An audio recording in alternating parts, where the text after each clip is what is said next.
ઘણા લોકોને પેટ ભારી રહેતું હોય છે, અપચો રહેતો હોય, ડિસ્કમ્ફર્ટ રહેતું હોય, અવળો ગેસ થાય, ગભરામણ થાય, મૂંઝારો થાય, આવી બધી સમસ્યા નબળા પાચનના લીધે રહેતી હોય છે. તો આના કારણો શું હોઈ શકે? સૌથી મોટું કારણ છે આપણે જાતે જ. આપણી લાઈફસ્ટાઈલને આપણે એવી રીતે ડિઝાઇન કરી છે કે મન ફાવે ત્યારે ખાવું, મન ફાવે ત્યારે સૂવું, મન ફાવે ત્યારે ઉઠવું. આ બધી ઇરેગ્યુલારિટીઝ પાચન કરાવતા રસાયણોની જે ગ્રંથિ હોય છે એને અફેક્ટ કરે છે.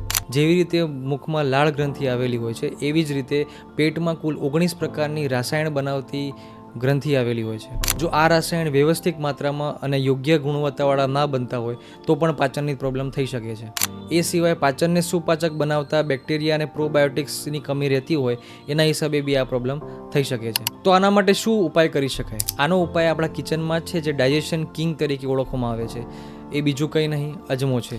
કિચનમાં રહેલો અજમો ડાયજેશન માટે બેસ્ટ રેમેડી છે. તો તેનો ઉપયોગ કેવી રીતે કરી શકાય? તેના માટે તમારે થોડુંક પાણી લેવાનું છે, એમાં 1 ચમચી શેકેલો અજમો નાખવાનો છે. એ પાણીને એરોમેટિક ફ્રેગ્રન્સ એટલે કે અજમાની સુગંધ ના આવે ત્યાં સુધી એને ઉકાળો. પછી એ પાણીનું સેવન જમીને અડધી કલાક કરવાનું છે. આવી જ રીતે જો તમે રેગ્યુલર બેઝિસ પર કરશો તો તમારી જે પાચનની જે તકલીફ છે એને સુધારી શકાય છે ને કબજિયાત, ગેસ ને એસિડિટી જેવી તકલીફોથી છુટકારો મેળવી શકાય છે.